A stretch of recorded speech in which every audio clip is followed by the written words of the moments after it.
बिस्मिल्लाहिर्रहमानिर्रहीम। अस्सलाम वालेकुम नाज़रीन, आप यूट्यूब चैनल देख रहे हैं। मैं इमरान खान हूँ। आप यूट्यूब चैनल देखते रहें, इस चक्कर में मैं गिरफ़्तार हो गया हूँ।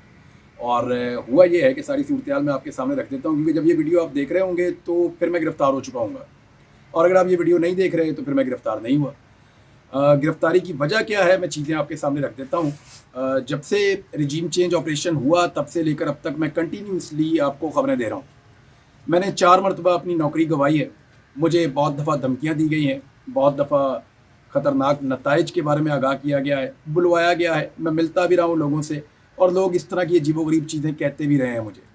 हर तरह की कोशिश की गई है। ये भी कहा गया कि आपके केसेस भी ख़त्म हो जाते हैं, आपके मामलात को रिज़ॉल्व कर देते हैं, आपकी नौकरी का बंदोबस्त कर देते हैं, लेकिन इसके बदले में आप अपना मौक़िफ़ तब्दील कर लें।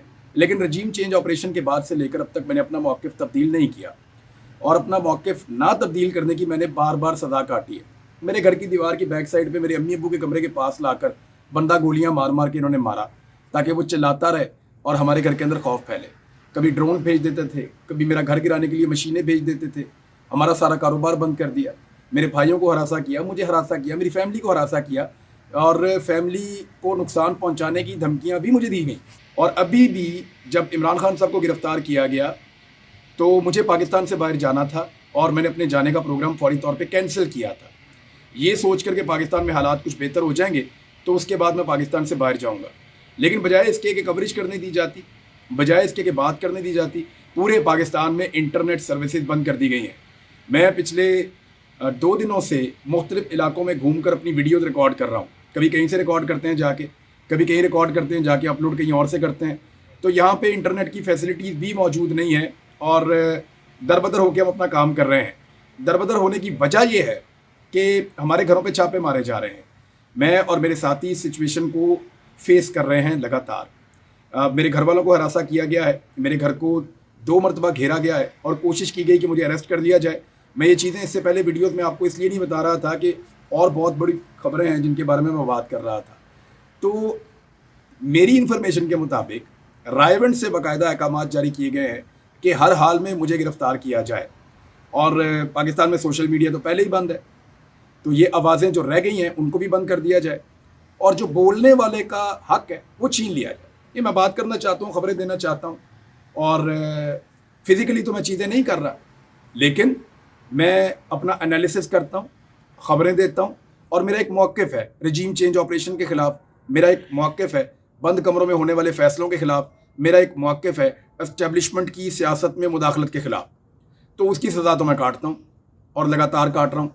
पिछले 1 साल से जिस किस्म के हालात का सामना करना पड़ा है, अल्लाह ना करे किसी को ऐसे हालात का सामना करना पड़े। लेकिन एक बात मैं क्लियर कर दूं कि सियासतदानों की, वैसे तो मैंने थोड़े दिन पहले भी ये कहा था, इतनी औकात नहीं होती कि वो इस किस्म की हरकतें करके किसी के लिए ज़मीन तंग कर दें, ना वो ये कर सकते हैं।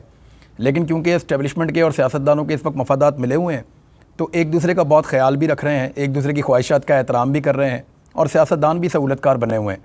और ये तो बड़ी पुरानी यानी जो जिनको आपका नुक्ता नज़र सूट नहीं कर रहा होता, वो सियासतदान आपको दीवार के साथ लगाना चाहता है, लेकिन उसकी इतनी कैपेसिटी होती नहीं है कि वो ये कर सके।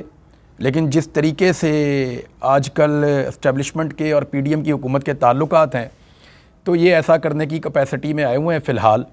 और मैं अपने मौके पे अभी भी कायम हूँ कि इस्टेब्लिशमेंट अगर बीच में से निकल जाए तो ये लोग कुछ भी नहीं कर सकते। इस्टेब्लिशमेंट अगर न्यूट्रल हो तो ये लोग कुछ नहीं कर सकते। अब ज़रा आ जाए मेरी गिरफ़्तारी की वजह की तरफ। तो मुझे जनाब गिरफ़्तार कर लिया गया है सियालकोट एयरपोर्ट से। मैं ओमान जा रहा था सियालकोट एयरपोर्ट से, और वो मैं इसलिए जा रहा था कि एक तो पाकिस्तान के अंदर वीडियोस अपलोड करना हमारे लिए चैलेंज बन गया है। पुलिस और मुख्तलिफ लोग जो हैं वो हमारे पीछे लगे हुए हैं, और कुछ कानून नाफिज करने वाले ऐसे इदारे हैं जो यूनिफॉर्म में भी नहीं हैं, वो भी हमारा पीछा कर रहे हैं। तो मुख्तलिफ़ किस्म के लोग हर जगह पे हमें ढूंढते फिर रहे हैं।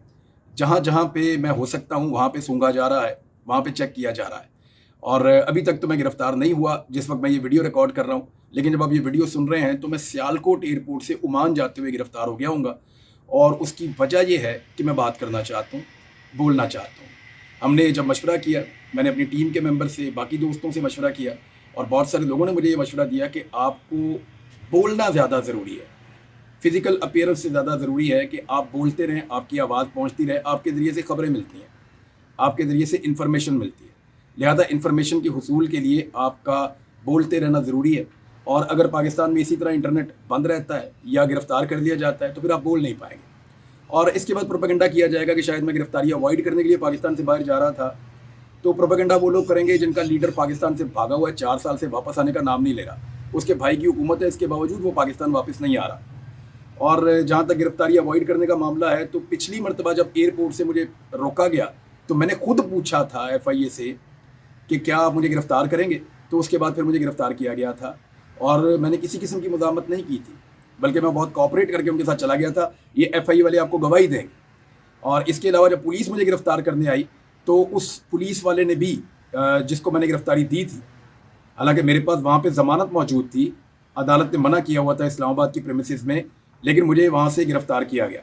जब मुझे गिरफ़्तार किया गया, वो पुलिस वाला आज भी गवाही देगा, उसने कहा था मैं आपको कहना चाहता हूँ कि आपने बड़ी दलेरी से और मर्दानगी से आपने गिरफ़्तारी दी, हमें डर था कि आप अपनी गाड़ी को लॉक कर लेंगे। मेरी गाड़ी जो है वो आर्मर्ड गाड़ी थी, अगर मैं उसको लॉक कर लेता तो फिर वो मुझे उसमें से बाहर नहीं निकाल सकते थे। उनको इस बात का खदशा था और वहाँ पर रश लग जाता, लोग जमा हो जाते, एक तमाशा क्रिएट हो जाता। लेकिन मैंने निकल कर गिरफ़्तारी दे दी थी उस वक्त भी। गिरफ़्तारी का मसला नहीं है। और अगर आप ये वीडियो देख रहे हैं तो मैं दोबारा गिरफ़्तार हो चुका हूँ। मेरा मौक़िफ़ जो कल था वही आज है। मैं अपने मौक़िफ़ से नहीं हट सकता हूँ। मेरे मुल्क का मसला है। मेरे मुल्क का मसला ये है कि मेरे मुल्क का फ़ैसला मेरे मुल्क के अवाम करेंगे। 23 करोड़ लोगों का फ़ैसला बंद कमरों के अंदर बैठे हुए चंद दिमाग नहीं कर सकते। वो दिमाग कितने भी ज़हीन हों, वो 23 करोड़ लोगों की इज्तिमाई दानिश का मुकाबला नहीं कर सकते।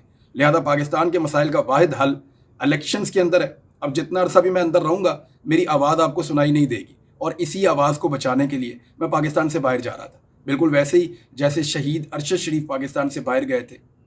वो भी सिर्फ गिरफ्तारी अवॉइड करना चाहते थे ताकि उनकी आवाज़ बंद ना हो और वो अपनी बात करते रहे।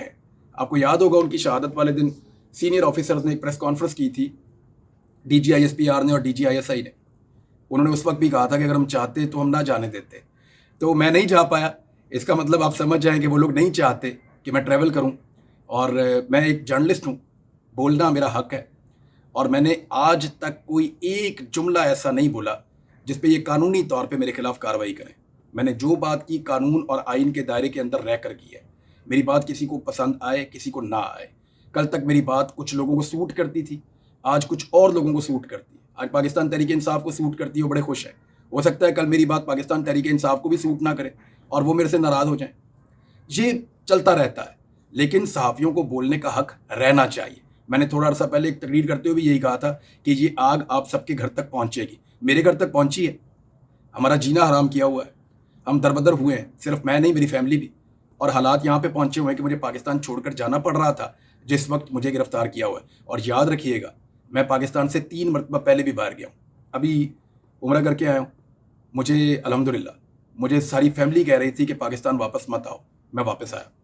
मैं दुबई गया था, मुझे सारी फैमिली कह रही थी पाकिस्तान वापस मत आओ, मैं वापस आया। मैं अक्टूबर में गया था, जब आपको याद होगा कि उस्मा बुखारी साहिबा ने और कुछ लोगों ने बड़ा मजाक भी उड़ाया था। मुबशर लुकमान साहब मेरे दोस्त रहे हैं, उन्होंने भी मजाक उड़ाया था कि ये पाकिस्तान से बाहर क्यों भाग गया। तो मेरा 2 दिन का काम था, मैं वापस आ गया था। और मेरे वापस आने के बाद उनको शर्मिंदगी भी उठानी पड़ी। मैं अभी भी कहीं भाग कर नहीं जा रहा, आप सब लोग अच्छी तरह जानते हैं। मेरा पाकिस्तान के बगैर गुजारा ही नहीं है। मैं इस मुल्क के बगैर रह ही नहीं सकता। वजह सिर्फ इतनी है कि मैं बोलना चाहता हूँ, जैसे अरशद शरीफ बोलना चाहता था। जब तक जिंदा हूँ तब तक बोलूँगा, जब तक बाहर हूँ तब तक बोलूँगा। बाहर निकालेंगे फिर बोलूँगा। अब मुझे अंदर बंद कर दिया है। दुआ करें कि अल्लाह ताला मुझे जो है वो अगर ज़िंदगी दे और मुझे बाहर निकाले, आज़ादी दे, ताकि आप मेरी आवाज़ सुनते रहें। मेरी आवाज़ अगर आपने सुननी है तो ख़ास तौर पे मेरी माओ बहनों से और ख़वातीन से गुजारिश है कि वो मेरे लिए दुआ करें। मुश्किल वक्त है, ये भी कट जाएगा इंशाल्लाह। बहुत शुक्रिया आपका।